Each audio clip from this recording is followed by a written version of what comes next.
as she was trying to, I cannot hear anything.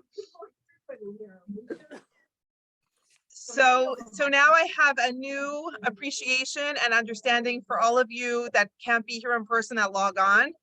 I just want to say thank you, because sometimes it's a little hard.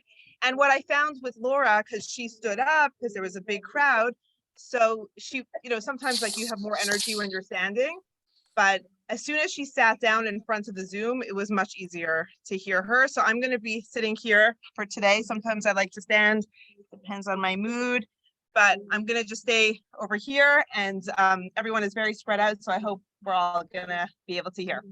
Okay, so just project, yes.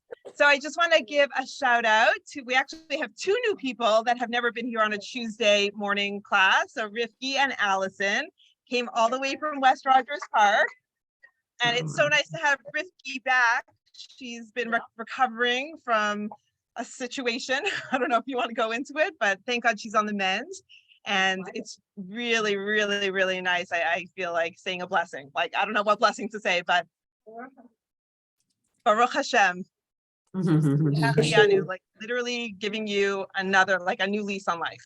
She was in so much pain and she had to have a corrective surgery, and literally, like, I don't know if it was on your way home from the surgery, but the first text that we all got, because we're all waiting to hear, and she's like, I'm out of pain. And it's almost like, saying like almost like there's the blessing that we say, like Mechaye Hametim, like thank you God for like bringing life to the dead. Like I almost feel in a way like Rifki was just like, I can't do this anymore. And then all of a sudden we have the new Rifki, new and improved. So Baruch Hashem.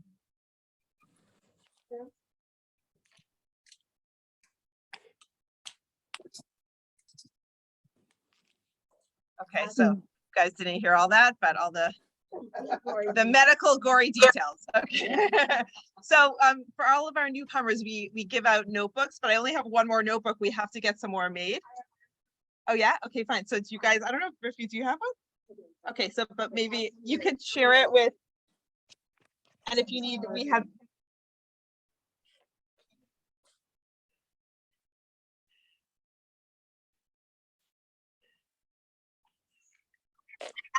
Now we're gonna get started. Is this yours? Oh. Oh, okay. Oh, okay. Okay, great. Great. Oh, okay. I don't know what it is, but I'll look at it afterwards. Okay, great. So just a few housekeeping before we get started, a few details. So first of all, I thank you for all coming out in such cold weather today. It just feels like you're used to this. 6 degrees. I don't know how people do this, but Baruch Hashem, and this, as I think all of you know, I'm heading onto stepping onto a plane on Thursday morning to go to Morocco, and I'm going to be gone for 2 solid weeks. So yeah, I know. I am making sure that all of you have, every class will be, there'll be a sub, so you could, the schedule is as regular. It's just going to continue. The next 2 Tuesdays, Gadi's going to take over my class. He's doing a really fascinating class on the zodiacs.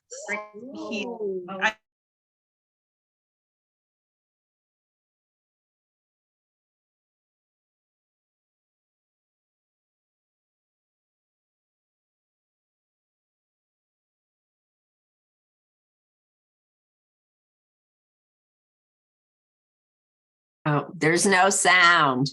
We can't hear you. Thank you, Gloria. Better? Yes. So he's going to be teaching on the zodiacs, which is such an interesting topic, especially for women, in my opinion, because the woman and the moon, right? The way that all of the Rosh Chodesh fall are very significant. It's very tied into our cycle, our moods, our everything. So really attaching yourself to the months and the significances of the month really help you understand what you're going through. So I think it's fascinating. It's going to be next Tuesday, and you'll see, like, he'll see if it might turn into a 2 weeks on the same topic if need be, or else he'll change the topic for the second Tuesday. Really fascinating. Yeah. I can't remember her name. Yeah. Yeah, Rabbi Kellerman. And Yeah, no, I think it was a woman. I was so. did she? jazzed Yeah. with that Okay. book. Yeah, I it's really ordered the pretty book. incredible. What book is it? I can't remember. Okay. but, And maybe it's Tzipora Heller. I think she has. Yeah, Tzipora Heller has a book on it. Yeah. That's right. Garrett was with me. Yeah, so men would also, okay, but so that's next Tuesday. I don't want to hear like, oh, no one showed, like, just keep coming. It's amazing. Guys, please help me. It's my marriage. Okay. Do a girl a favor, okay? Okay, so that's Tuesdays, and then Saturdays, which is whoever comes on Saturday knows it's like a love fest. As Regina says, she says, I'm a Parshaholic. So we're not stopping our Parsha classes for the Parshaholics. The first week, Malka Bright is going to be my sub. She's a beloved teacher here at L'Chaim. She's so excited. She's been preparing this class for 3 weeks. I mean, I feel like after I give my classes over to people, like, you know, when Susie Futterman was doing it for me when I was in Israel, like, I almost feel like, do you guys even want me back after having these incredible teachers? So we have Malka the first week, and then the second week we're having Heather Razi, who just came back from the last trip to Israel, and she's someone that studies the Parsha every week, and she's so excited to throw herself into this project. So that's going to be Saturdays. Right. Yeah. But she said that if she can't make it, she's going to leave like kind of like worksheets. It's going to be study with a buddy. Right. I have a feeling she'll be here, but I'll be in touch with you guys on our WhatsApp chats, and you know, we'll be in touch from there. Okay, so let's start. We are coming to the end of this incredible book. I think it's been pretty fascinating. There were two sets of women, well, two topics that needed to be finished, and I thought I'm going to squeeze it all in and we're going to finish it before my trip so that when I come back, we'll start with something fresh. But I couldn't squeeze it all into this week. So what I'm going to do is I'm going to start with a little bit of the conclusion to this topic. We're going to do one woman in particular, but really it's talking about two women. Okay, so it's one in particular, Hannah, and her rival, Penina. We're going to focus on those two women today. And then when I get back, we're going into the month of Adar. So I'm going to do a special 1 or 2 classes on the matriarch, not the matriarch, but the heroine of Esther, and also the energy of Purim and what it means specifically for a woman. Okay, so that might be a 1 to 2 part when I come back in 2 weeks. Okay, so and then we finish this entire book, which is so incredible. So to get started, we're going to start with the conclusion. And there is a very famous, and Julie, you're recording, right? Yeah. Okay, great. Yeah, it looks good. Okay.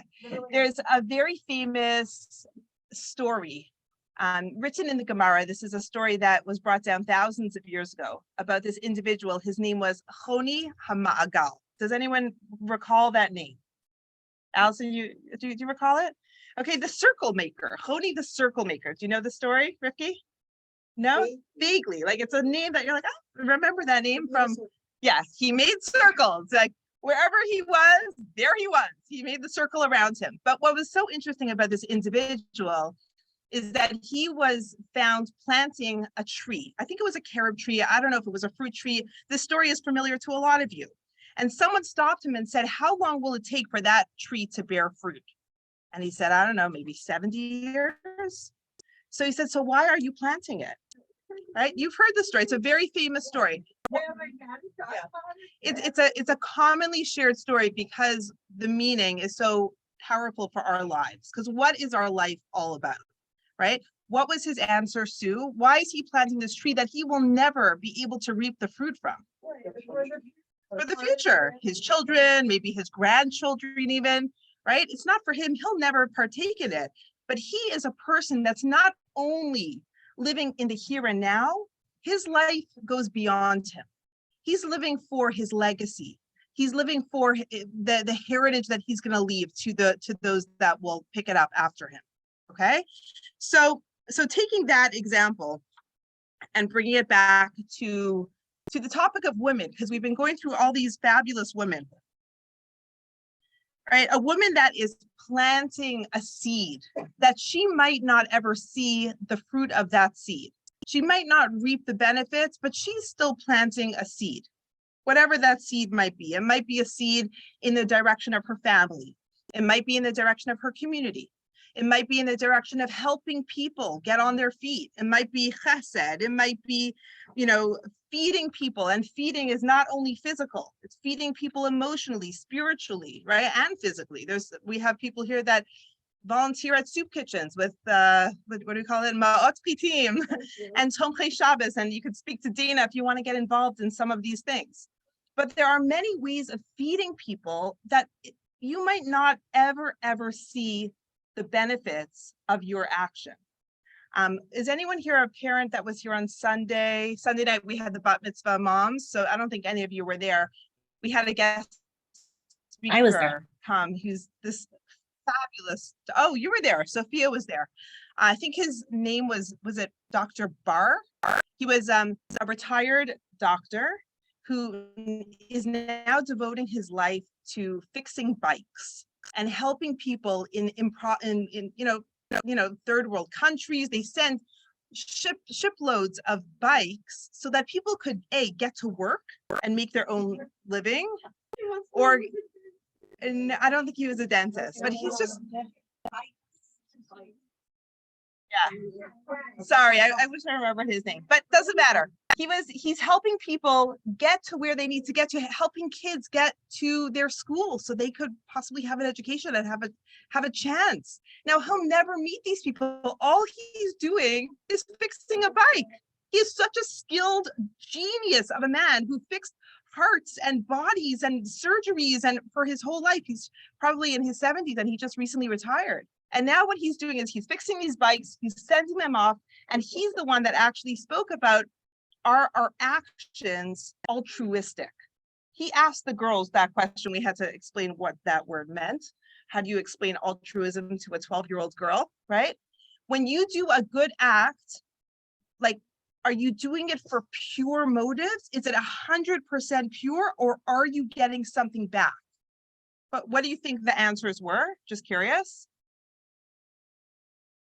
Okay, so maybe, what are you getting back?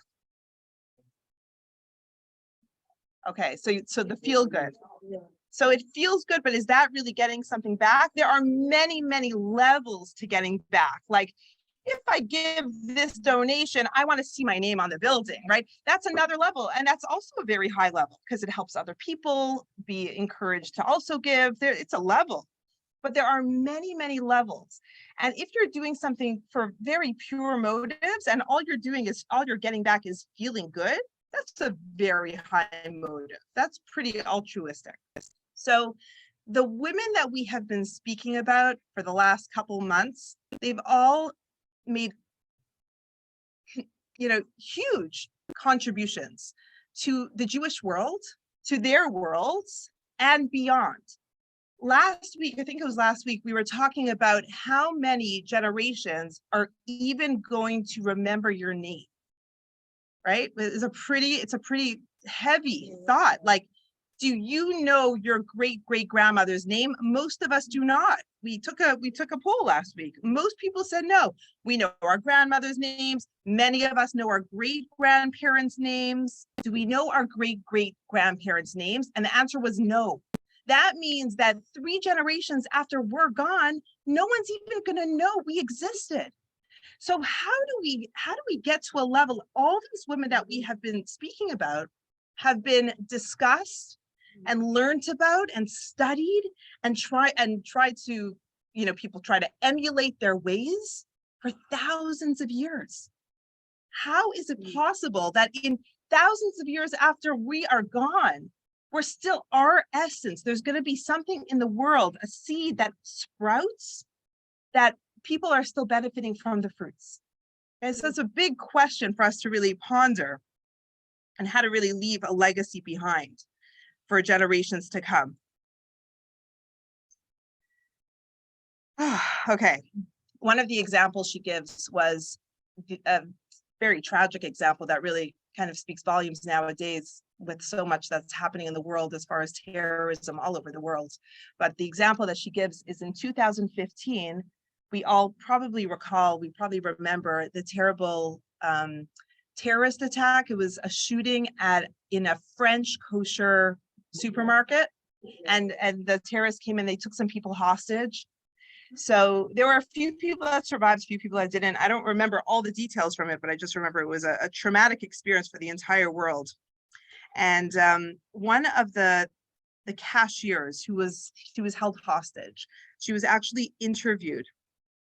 And she speaks that during this terrible traumatic experience, the only thing she thought of was to pray.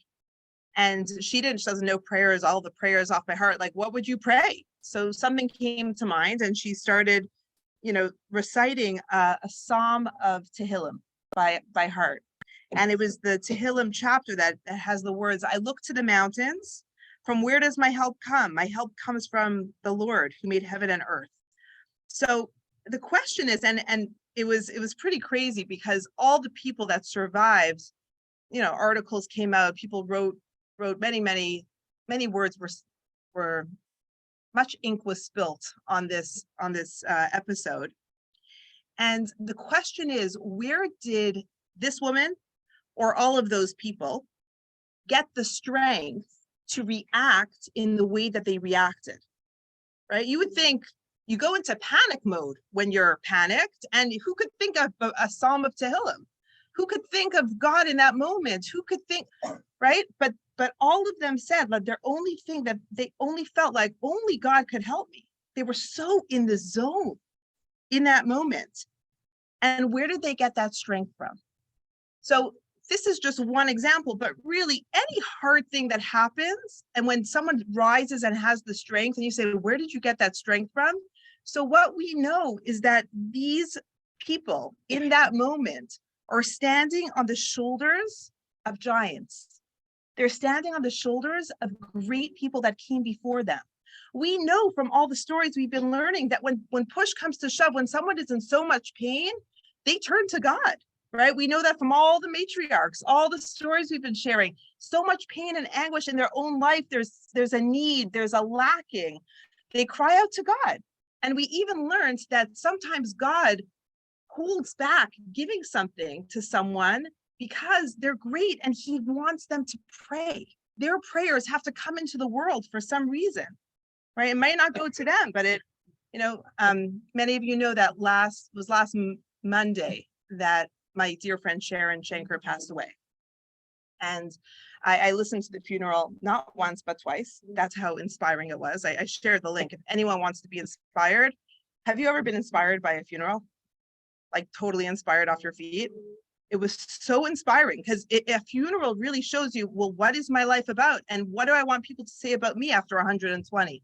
So if anyone wants the link, seriously, it was incredible. So one of the things, what was I going to share about the funeral? One of the rabbis shared that all the women, because she had 500 women that she took on trips to Israel. She was my colleague in Momentum for over a decade. And they took busloads, like a busload at a time from her community in LA. So 500 women that were like praying for her, sing Psalms every day. We were on a chat of Psalms, and every few hours you would look and there were like 300 messages because everyone is praying, and just like sharing where they're up to on the prayer book so that people could continuously, like through the night in different countries, just keep praying. So obviously the question is, well, where did all those prayers go to? I mean, some of these women are not like full believers. They're not sure. They asked the rabbi, where I was praying, where did my prayers go to? So the rabbi said during the funeral, and it was, I heard the sobs, like once he said this, because I think that's a question that a lot of us struggle with when we pray for something and it doesn't come out the way that we wanted. So the rabbi said, all of you have been asking me that question, where are my prayers? And clearly he pointed to her 5 children sitting in the front row. I'm telling you. And he said, all of your prayers went into these children. And they know that you all prayed, and they are so much stronger because of it. And it was such a moment, like you hear like the sobs in the room, but we don't understand where all of our energies go, but we still put them out there. Not necessarily for us. It wasn't for Sharon. It wasn't meant to be. It was for her future generations. Okay. And please God, they should stay strong. They should have the koach, the strength always. So all of these women planted seeds for us to reap, for us to learn from, and for us to also make a plan for ourselves. What are we going to leave to this world? What legacy are we leaving behind? So in the final chapter before we get into our Woman of the Day, I just want to share a little bit about the chaotic world that we live in. Okay. And I was listening to a podcast this morning. I we all have our routines. So when I get dressed in the morning, I always put on a specific podcast. It's a Jewish podcast. Comes from Lakewood, New Jersey. It's called Coach Menachem. I don't know if half of it is in Hebrew. It's like Yinglish. It's like Yiddish English, it's like, I don't know if you would understand. Yeah, it's very yeshivish. Yeah, but it's like, for me, it's like, it's kind of like a window into like another world. So I kind of, even though I don't understand everything that goes on, but so this morning there was a woman that got on and asked, she was so heartbroken. I don't know what her story was, but she said, it feels like we're right before Mashiach. And her voice, she was crying while she could barely get the words out. The amount of tragedies in the world, the amount of heartache and pain that we all have in our lives. Every single home has tragedy. Every single family is suffering with something. She was speaking, it was very raw. So she asked the rabbi, she said, it feels like Mashiach should be coming right now. But I'm scared that it might be another 200 and something years, because we know that we have this timeline throughout history from the beginning of the Jewish people, which is the beginning, and then we have 2,000 years, 2,000 years, 2,000 years. And what year are we in right now? 5786? 5783? 5783, which leaves us with how many years till 6,000? Just over 200 years. So her question was so spot on. She said, I know that she sounded almost like a girl. Like she sounded almost like maybe a young adult, but she wasn't an older woman. She was a young person that was clearly dealing with a lot of pain. And she said, it feels so close, but I'm so scared that it might even be in 200 years, right? Like I might not even live to see it.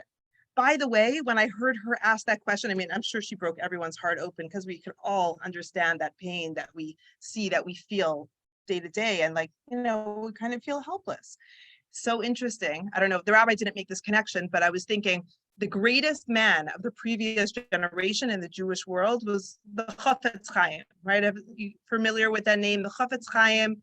He was the founder of the movement on Shmirat HaLashon, which is guarding your tongue. He wrote books and books on all the laws of gossip and not slandering. And I mean, look him up. There's so much beautiful wisdom that he brought to the Jewish world and wrote down. So, and he passed away before World War II. So in the early 1900s, I think he passed away. And he had a very famous quote that he once said, that he was quoted many times. And he basically said, I'm so excited to greet the Mashiach. By the way, this man lived his life with his bag packed at the door. His Shabbos clothes, because he probably had one pair of Shabbos clothes and one regular pair of clothes. His Shabbos clothes were hanging by the door with a bag. He was ready. He lived his life ready to greet the Mashiach at any moment. He was waiting for that donkey, for that shofar blast, whatever it would look like and sound like. He was waiting. His whole essence was waiting, like this young woman.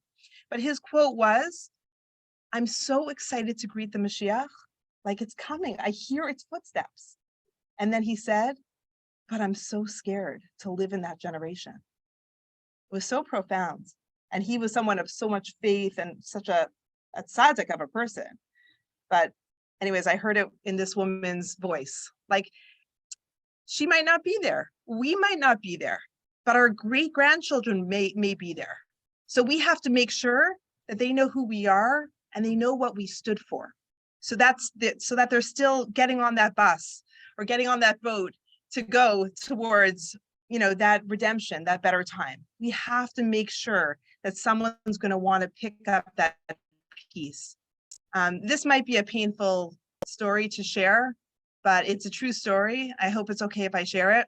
It's a story of a friend of mine in Portland who was making a bar mitzvah for her son. She had one child, one son, and the bar mitzvah was coming. She did have siblings. She did have nieces and nephews, and she wanted it to be special. This is her one child.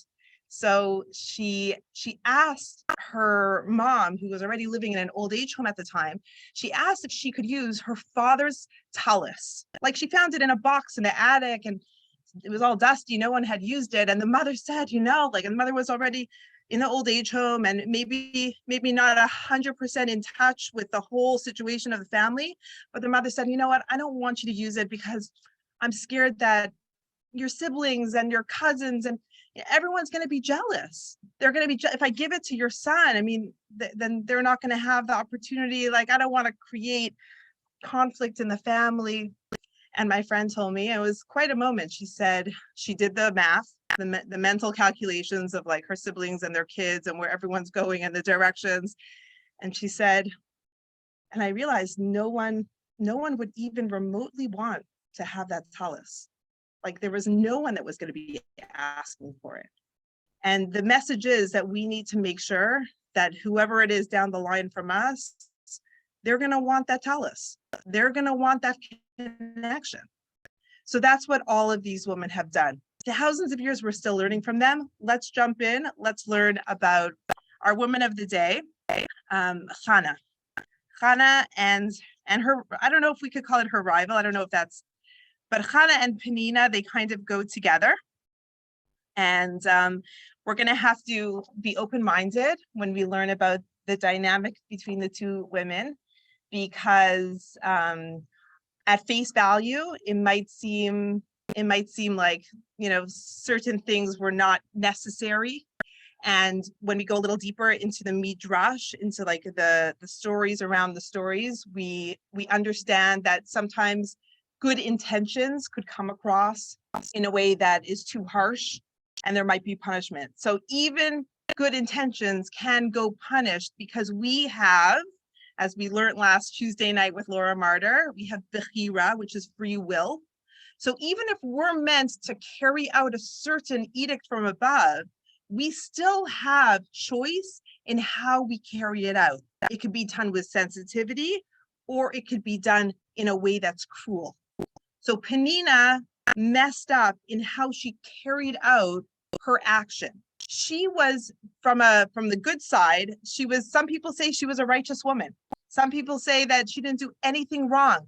She wanted to evoke and draw out the prayer of Hannah. But from the other side of the story, it was so painful for Hannah that it was almost like she was considered a cruel person. Okay, so let's go to the beginning of the story and understand some background. Okay, so we learn Hannah's story from the book of Samuel, okay, which that is her son. So the story is written down in that book. Samuel, Shmuel, was considered one of the prophets. And I think last week we went through who all the prophets and all the prophetesses were. So this is one of them. And this is the end of the time of judges. It's the era of the kings. It's a beautiful time in Israel. And the word Hannah, which we have Hannah sitting right here, and Hannah got her name at this place that we're going to be talking about right here at the story. So yeah, and many people were here. So feel free to share any of your thoughts, Hannah. So the word Hannah, okay, so it's 3 letters, Chet, Nun, Hey. By the way, there are so many meanings that I could share with you about that word. The one that some of you Yiddish speakers, Lori, I see you're here, right? And Mimi, you probably speak a little Yiddish also. Abisala. Okay, so what's the word chen? No. Not, yeah. That's chen. But chen, do you know, it's a Yiddish word, right? Yeah? Like, And it's so funny because when you say, what does the Yiddish word mean? Most of us can't even translate it because it's its own word, right? Oh, thank you. Oh, thank you. Thank you. That's what my Bobby's always told me. I told you guys this. I have one sister. They said, oh, Shuli, my sister, she's the beautiful one. And Eve has Chaim. That's what they always told me. I'm like, thanks, guys. Thanks. But it's okay. Chaim could take you very far in life. Okay. So Chaim is like, it's a spark. There's something special, right? So Chana and the word Chaim it's the same letters, it's the same root. Something that I just thought of. So does anyone know the Sephardic custom of having a henna? So henna, what's a henna? What's a henna? Has anyone been to one? In Morocco, right? So painting, they put some dye on your hand, put a cotton swab on it, and then tie up a ribbon, and you go to a party and you just think it's all about the party, right? Until I had my own henna, because I married a Moroccan man. So the night before my wedding, after I went to the mikvah, came home to a party, like a whole henna party, didn't know what I was doing. I remember my friend saying to me, it's not too late to pull out. Seriously, they were like, my Gadi's grandmother from Tunisia was braiding my long hair that was still dripping wet from the mikvah. I had literally just come out of the mikvah. She's braiding 2 long braids, and they put like this hat on my head of coins. I'll send you guys a picture on the chat. Yeah, it was actually really beautiful. And they're draping materials around me, and I'm just like barely 20 years old. And I think my mother looked shell-shocked, like, what are we getting ourselves? We're so Ashkenazi that this was a little different. But what I learned that night was the word henna, right? The henna, the dye, stands for the 3 mitzvot of the women, Jewish women. Chala, Nida, which is Tahara Tamishpacha, family purity, and the Hay is Hadlakat Haneirot. So candlelighting, okay? The 3 mitzvot of the women. So, and I had no idea. I just thought it's a party, like party. But no, there's meaning to it. So that's the acronym for Chana. Chala, Nida, Hadlaka, Neirot, the 3 special mitzvot just for the women. Okay, so that's the name.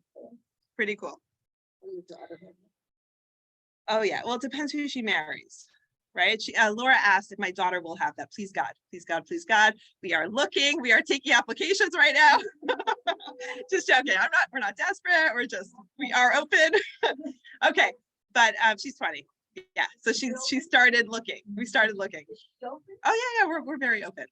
So so if she marries an Ashkenazi guy, so chances are we won't have like a full out henna, because she'll be becoming Ashkenazi. Like the woman takes on, like there's different things that go through the man, go through the woman. Like we know that Judaism comes through the woman, but the type of Jew, the type of sect goes through the man. So we have to give them something, right? So but it's, I don't know. I mean, I think even like if my mother-in-law comes from Israel, please God, we'll probably have a henna, and you guys are all invited. It's so phenomenal. You have to go to a henna party in your life. It's so incredible. But to know the meaning and the whole culture of it, the music, the garbs, the everything, it's just, yeah. Yeah, Chana, yeah. The root of it is chen, which is the way it's translated here, it's grace, actually. Grace. But like chen is a Yiddish word, and chen means grace, but chana, I mean, there's a lot of different ways you could understand the word, but you could just see that it's a very positive presence of a Jewish woman.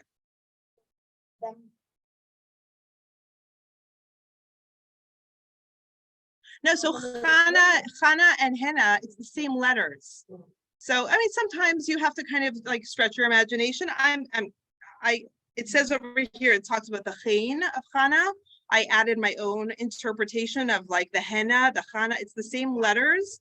So take what works for you. Yeah, and if you know a Chana in your life, you should tell her, right? Your daughter? Okay, there you go.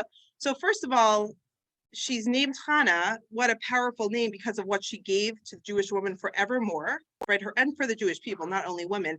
So you tell her who she's named for, whether it's Chana, like her great grandmother, but still there's an element of her essence, right? Because a name is very, very powerful. So there's an element of the story of Chana, this amazing heroine woman, and what she brought to the world. So she has a little bit of that in her DNA. Okay, plus everything else that you want to add in. Okay. So let's go back to the story. So Chana is married to a beautiful, righteous man. His name is Elkanah, and they have a great marriage. They have a loving relationship. You know, they travel. She seems, by the way, I really connect to this character because I love people. I go out of my way to meet people. If there's even a longer way of walking, I will walk the longer way because I might, you know, bump into someone that lives like at that house. Like I might even wave, and that's enough to make me happy. My kids joke about me. I overheard my kids say this about me this week to my husband, and it was really funny, but it was true. So in Portland, there was a store that I really liked. Okay, Regina, you'll understand this, okay? People like us, type 3s. Okay, so it was an Israeli store. I love the owners and I love their clothing. Like it's Israeli and Italian clothing. And although I could never afford really to buy more than like maybe once a year on my birthday, I would go in and actually buy something. It gave me a lot of joy to drive by the store, even though it was out of the way home from school every day. I drove the long way and my kids were like, why do we have to take this way? And I'm like, I just want to see the windows and wave at my friends in the store, literally. So this is Chana and Elkanah. They travel 3 times a year. They pilgrimage up to Jerusalem because all the Jews in Israel did that at the time for the 3 main holidays, Sukkot, Shavuot, and Passover. And everyone did that. They lived in Shiloh, so it was quite the pilgrimage. And every time they went, they took a different path, a different route, so that they could encourage people, different people, to come along, come on, just grab your coat, let's go. We're gonna have so much fun together. So each time they traveled, they basically took a different route to meet new people along the way and encourage people to come be part of the Jewish people, right? Isn't that amazing? I love that. So what we learned from her, like one of the qualities that we see in Chana is open-heartedness. She is just, and that's such a beautiful word, like open-heartedness. It means so much. I mean, I look at this room, everyone here has the most beautiful hearts. It's a kindness, it's an openness, it's a curiosity, it's the wanting to help, it's, you know, that stuff. So that's who they were. They were open people. They were lucky. She had everything. She's a happy person, but there was one thing in her life that she did not have and she really, really wanted and yearned for. And that was a child. She was not blessed with a child. Like all the other matriarchs that we spoke about, Sarah, Rebecca, Rachel had to wait. Leah was given right away. Oh, but Leah, God had compassion, and it says, and he opened her womb, meaning she was supposed to be barren, right? And we learned before, God desires the prayers of the righteous people. So there's something that needs to be unlocked over here, and then God will eventually bless her with Samuel. Okay, so but the story, we're in the middle of the story and it's looking really, really sad. She's aching for this child, intense yearning, deep desire. It's a longing that she has from the depth of her soul. And she's obviously praying and praying for a change. Okay, what have the other matriarchs done in the past, those that were barren? What have some of them done?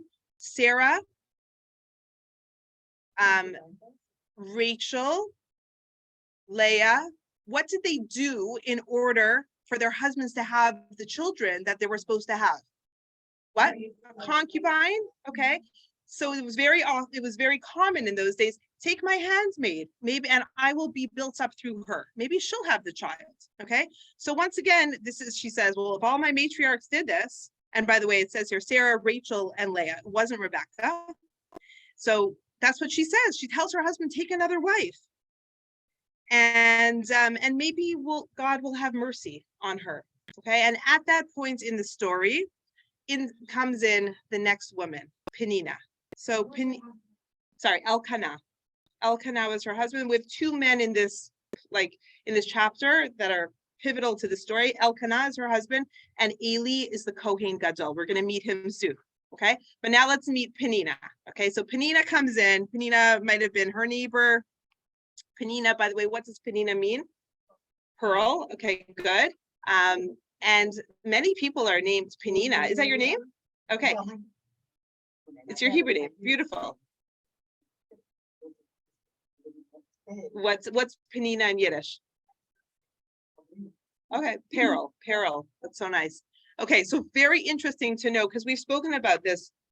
Do we give names after people that died young or did something bad with their life? Or I don't know, it's complicated when it comes to names. And right, we had that conversation a couple weeks ago. We spoke, some people will add a name to it. Some people will add a kavanah, an intention, to uplift that name, right? So Penina is a very, very common name in Judaism. So let's be open-minded to the story that's going to unfold over here. So Penina comes in. She's considered to be a good and righteous woman. She was fertile, like fertile myrtle, like very fertile. She has child after child after child. She 10 in all. Every time she has a baby, there she is again, sporting her maternity wear. Okay, 10 children in all. Okay, she's popping them out. And the Midrash tells us, so this is not face value.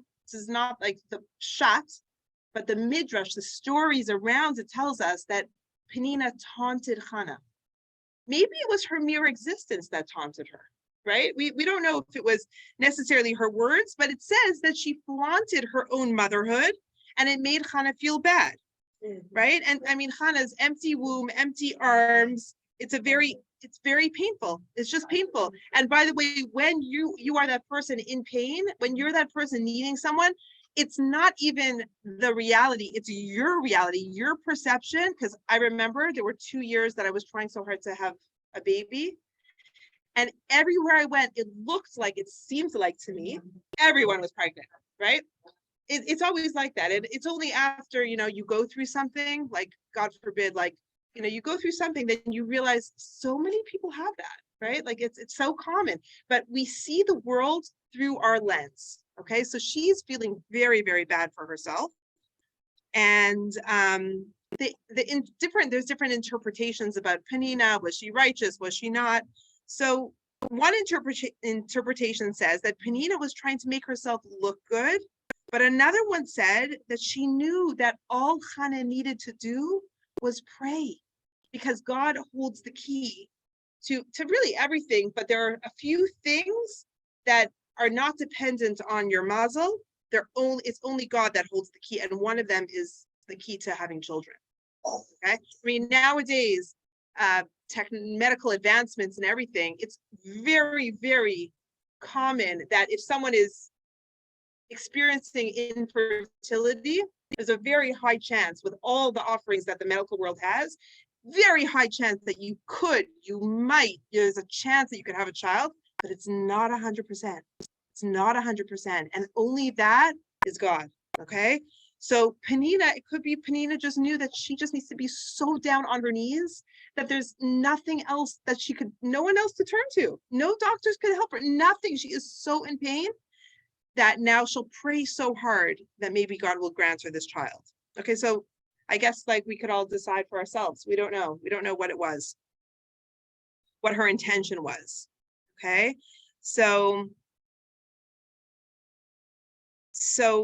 but there was fault. There was fault found in Penina, because although she pushed Hannah to cry to God in such a deep place, and although Penina might have had good intentions, there was also a little bit of arrogance there. To treat a woman that's already suffering with even a bit of cruelty. So she is actually held accountable for that. And does anyone know what her punishment is?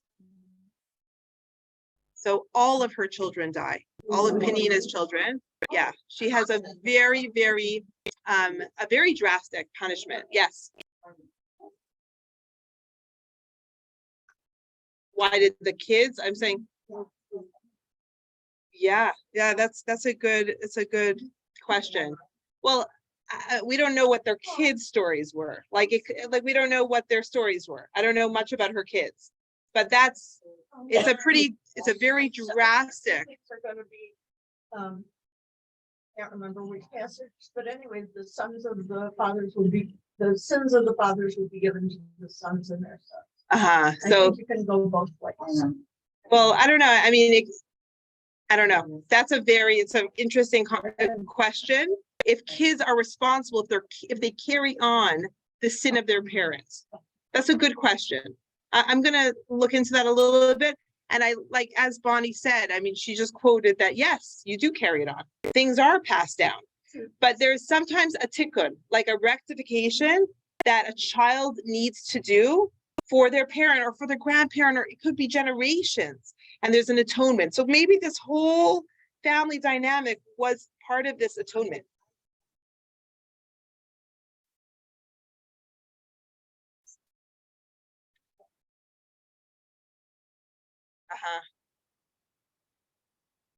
Right.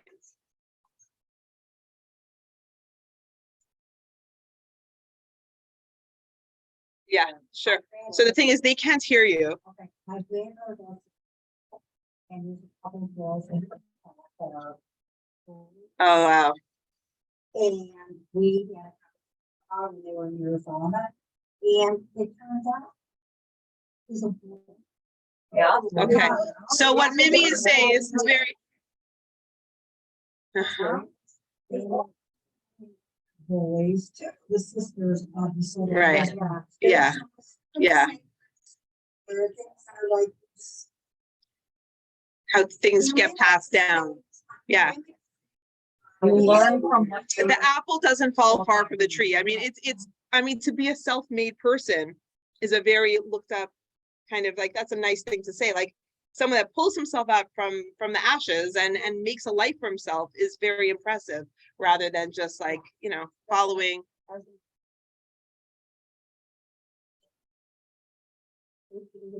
It's all you know. It's all you know.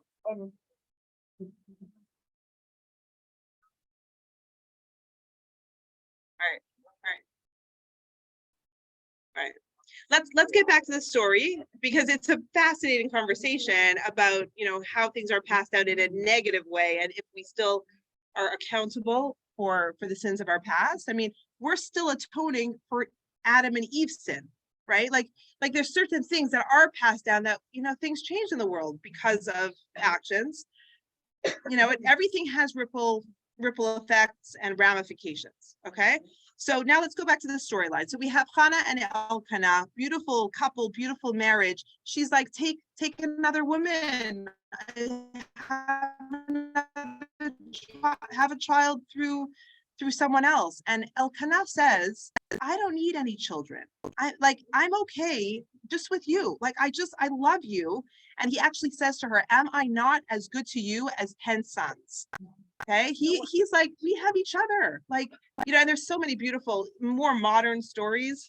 I'm sure you've heard some of these stories. It's one of them is in the times of the Gemara. So let's say another 1,000 or 2,000 years later, famous story that's written down of a husband and wife that were married for over a decade, no children, and the wife felt so guilty. She felt like she couldn't give him children, so she encouraged her husband, divorce me, take another woman, build up a family, have a legacy and a heritage and all of that. And so they actually, I mean, she's begging him, please, I love you so much. I want you to have children. I want you to have a family. So they actually get to the point where they're like, okay, and this is a conversation for a long time. They have a big party. It's called a Sudas Preda, which is like a party of saying goodbye, like a goodbye party. And they're at the goodbye party. You for sure know the story. It's such a great story. So they're at the party and they're like gonna, like, you know, divide up the wealth, and she's gonna go back to her mother's home with whatever she wants to take from what their meager belongings. And he says to her, take anything you want. Take anything. I love you so much. Take anything you want. So when he wakes up in the morning, he's in her mother's house because he fell asleep after drinking so much, and she took him. She carried this man to and they ended up staying together because all she wanted was him, right? They were so in love with each other. By the way, this is a true story, and I have like so many stories. One day I have to write a book. One of my momentum women, this was a very impactful part of my life, a very impactful experience for me as a married woman. I went with her to get her get. Has anyone ever been to a Beis Din to see a get? Or yourself, it could be you had a get. I was blown away. I remember calling my mentor after, I said, they should tell every kala, like every bride before her wedding, to experience a get giving ceremony, because it impacts on you how important marriage is. There's a whole like piece of parchment, and meaning like it's written on cloth, on parchment, skin of an animal, beautifully written by a scribe, and then they have to take the documents and cut it in half, and they rip it, and you have to, it was so mind-blowing to me. I said, if we understood how important marriage is before, maybe we wouldn't have so many gets being given. Like for me, it was like mind-blowing. Anyways, as I'm walking in with my friend Adriana, we're walking in to get her get. Her husband was in Miami, her soon-to-be ex-husband was in Miami. You're allowed to have a shaliach, a messenger to do the get on your behalf. Sometimes you can't even be in the same room as your soon-to-be ex, that you need a messenger.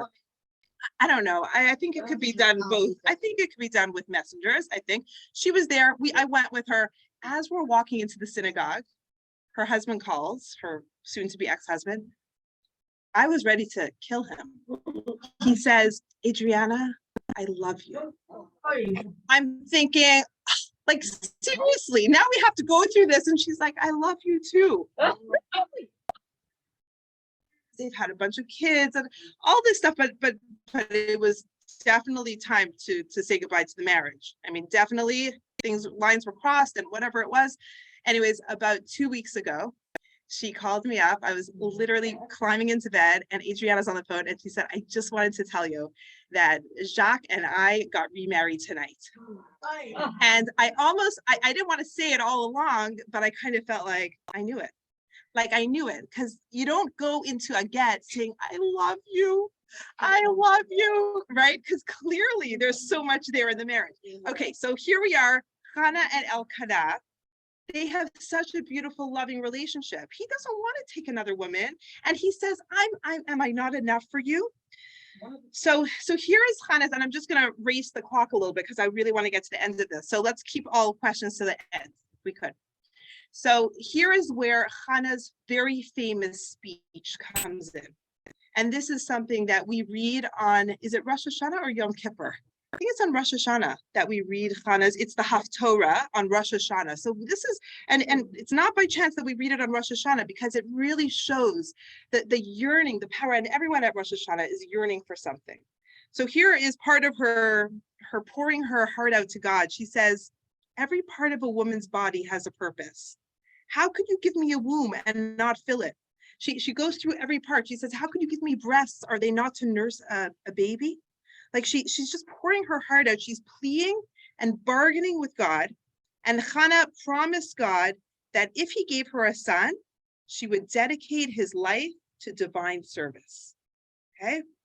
And okay, so now is the very interesting part of the story. Where is she? When she is praying so fervently? She is in the tabernacle, in the Mishkan, in Shiloh. So it's on the outskirts of Jerusalem, because it was a few hour walk and pilgrimage when she was going up all the time. She's in Shiloh and she's crying and davening. Her lips are moving, but there's no sound coming out of them. So Eli, the high priest, he looks at her and he sees this woman that's doing this very interesting, what is she doing? Because this has never been done before, by the way. Like you see it now, you go to the Kotel, everyone's swaying and their lips are moving. She put that into the Jewish world ever since this experience, because Eli sees her and says, how long will you be drunken? He literally accuses her of being a drunkard. And she says, excuse me, I'm not drunk. I'm drunk with prayer. I'm pouring out my soul to God. And he kind of has to apologize, and he gives her a blessing. he realizes he was wrong. I mean, this is a holy woman. He didn't even understand like how she could be so connected to her prayer, because what she was doing and the way she was so in her zone was something that he didn't experience, and it wasn't really done before in this way. Prayer has evolved. So he says to her, go in peace. May God of Israel grant you what you have asked of him. And she continues her prayer, her journey, her worship, but she feels there's like a sense of serenity, I think, in her heart.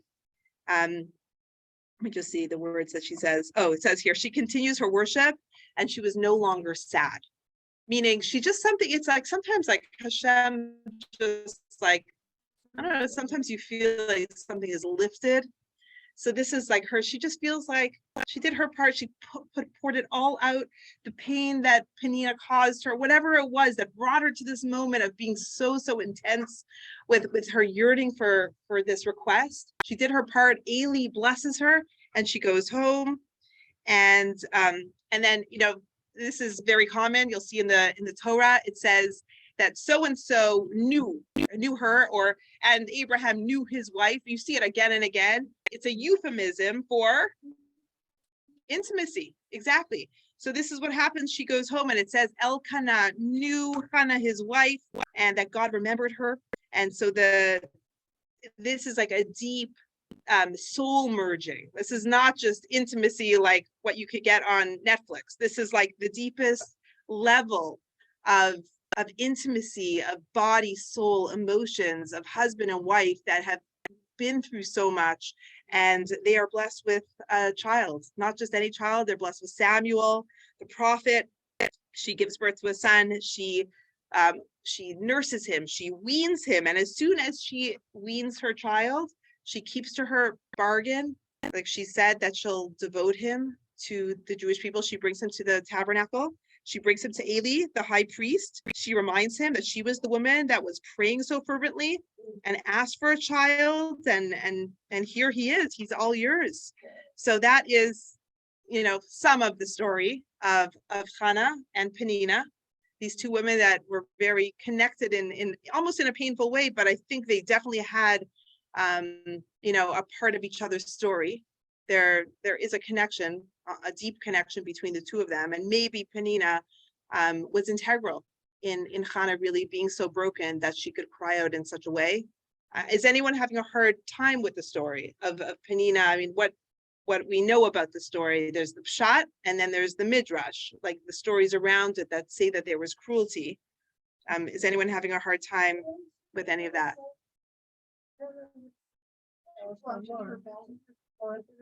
Yeah, to a person that was very sensitive. Yeah, I know how to manage it. I Yeah, mean, I know, but my daughter. had Yeah. her, and she was afraid to tell her every time. she Yeah, traveled there. yeah, Like you said, Myrtle. yeah. So I'm going to read a little bit. We're going to finish in 5 minutes. I'm just going to share some of the reflections that we could maybe think about. So we all know that pain brings growth. It doesn't always have to be, and one of the beautiful blessings that we should give to people is that may you grow gently. May God be gentle with you on your path, right? We don't want harshness. We want things that we can handle. We don't want to be broken from it. But pain is inevitable. It's part of the package. We're actually not looking to go through life with comfort. Is not the value that we're going for, right? We're not looking for a life of comfort, right? If you think about like movies that you want to watch, it's going to be about the guy that goes through hardship and then he overcomes things and he grows and all that. We love watching those movies, but in our own lives, we don't want that. We want the comfortable, but that's not the goal. The goal is not comfort. The goal is growth.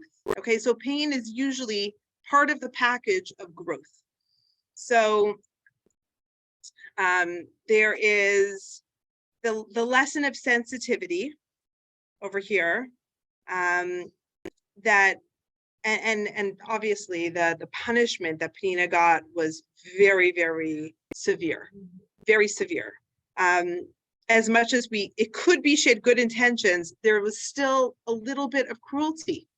So that's also like sometimes, I don't know, let's think of an example.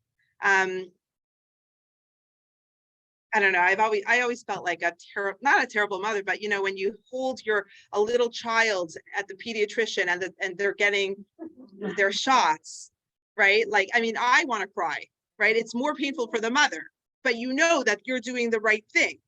It could be Penina knew that she needed to do this, but are you gonna like turn your back from the child? But no, you're gonna hold the child and say, you're almost there, 3 more seconds, you got this. Like there's a way of helping someone through a hard moment that has a lot of sensitivity. So I think that's where she lacked. She lacked a sensitivity. That's it. It's a small thing, but it's a huge thing, right? Is there an example someone could think of how we could be more sensitive with someone in our life that's possibly going through something hard? You have an example? As you get older and you go through experiences, and you can sympathize with the other person. You can Mm, understand them. totally. Empathy. Uh-huh. If you don't go through, someone guides you there and restart. But Mm, if you lose a stuff right. and somebody else misses stuff, and You can understand it. It's interesting. There's also an idea here that, because when we hear the punishment, so to speak, that Penina got, it almost feels unfair. But there's another idea that Penina was she was on a high level. When she enters the scene, she's a good, righteous woman. So it's almost not becoming of her to act with such an insensitivity, because she's held up to a higher standard. Do you understand? Like everyone's held to the standard.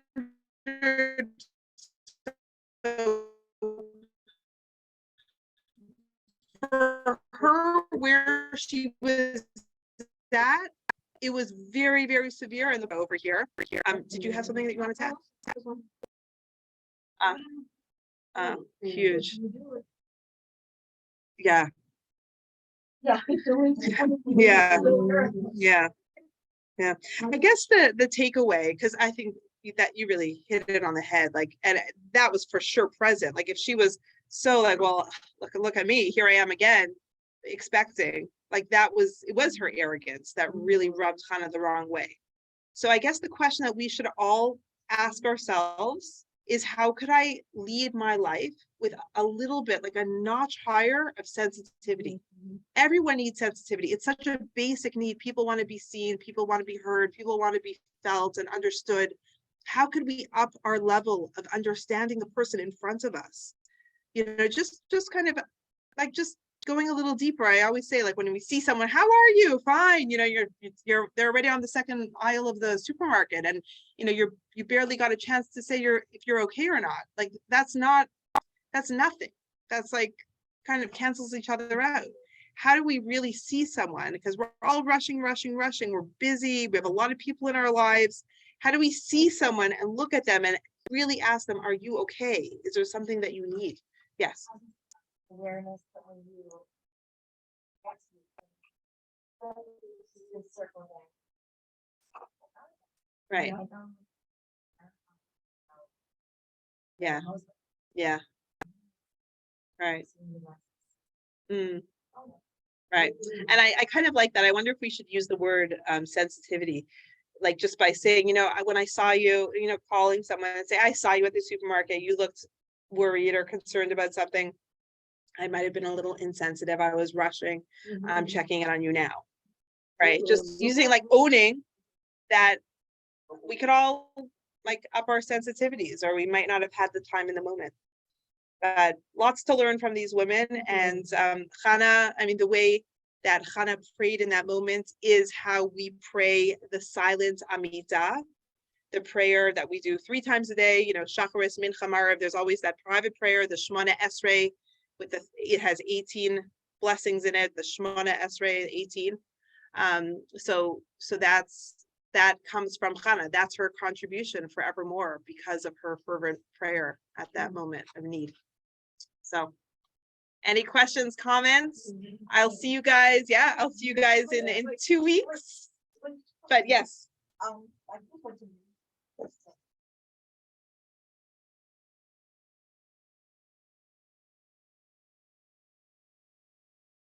Mm.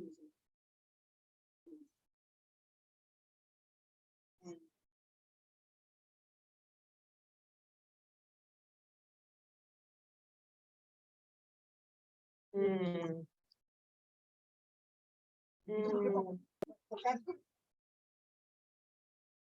Yeah.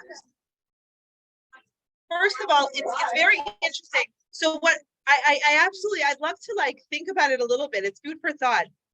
A woman versus a man. A woman will say, no, you're not enough, right? But a man doesn't have that inner inborn need. So true.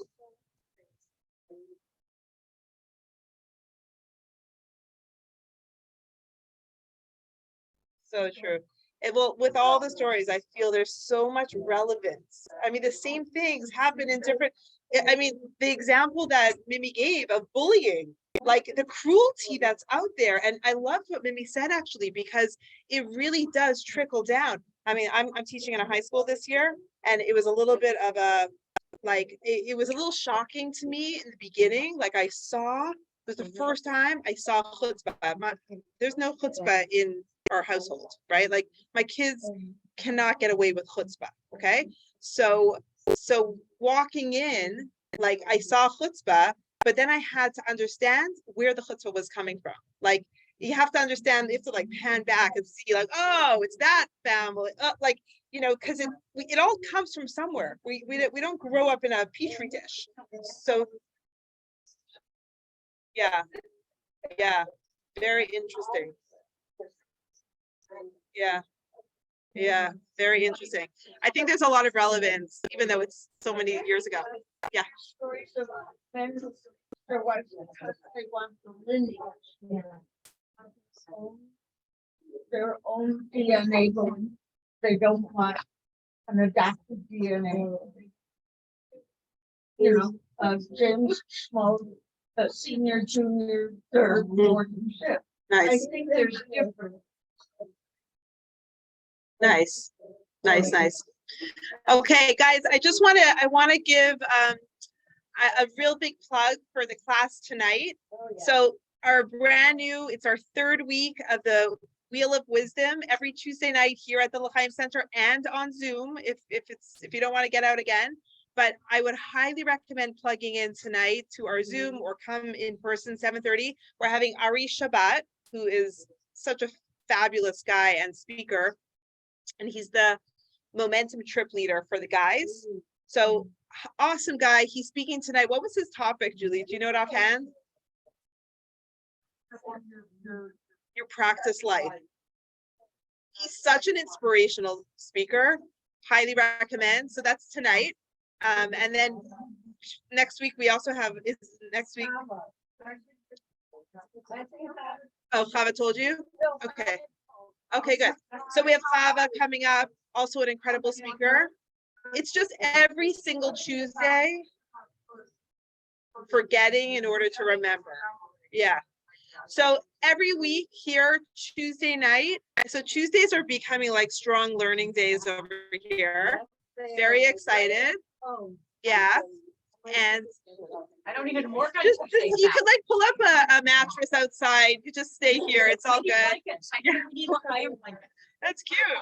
So that's tonight. And then, oh, guys, if you have not RSVP'd for Sunday, Tu B'Shvat is, okay, Sunday night, we're bringing in a Kabbalistic rabbi, Israel, who's such a cool guy, Yaakov Lehman. And we're having a full-on Tu B'Shvat Seder with wine and food and music and just like a real interactive program.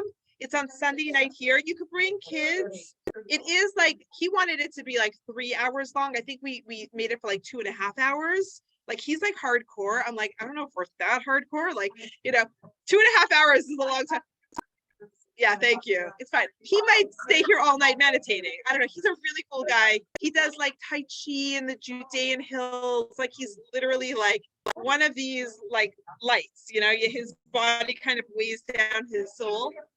Yeah, that's coming up on Sunday night. Sign up. And then free events coming up. Rosh Chodesh Adar, it's right when I get back. With Tzipora Gelman, who's the owner, the founder of Rumba Chicago, and she's such an inspiration in my life. I'm so excited to bring her to you. She herself has quite a health journey. Like she probably lost, I don't know if it was like 150 or 200 pounds. I mean, she lost a lot of weight, but it's not going to be about weight loss. It's going to be about loving yourself.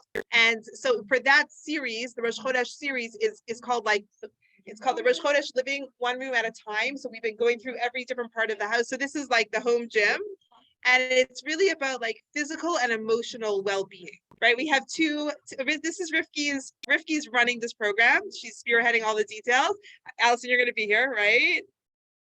It's on a Thursday night. Okay, well, we'll try to get the whole Frumba community to come join us. And yeah, really excited about that. Free event, but we just want RSVP.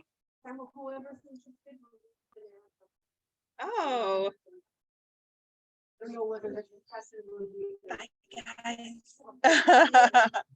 Bye, everyone. I'll see you soon.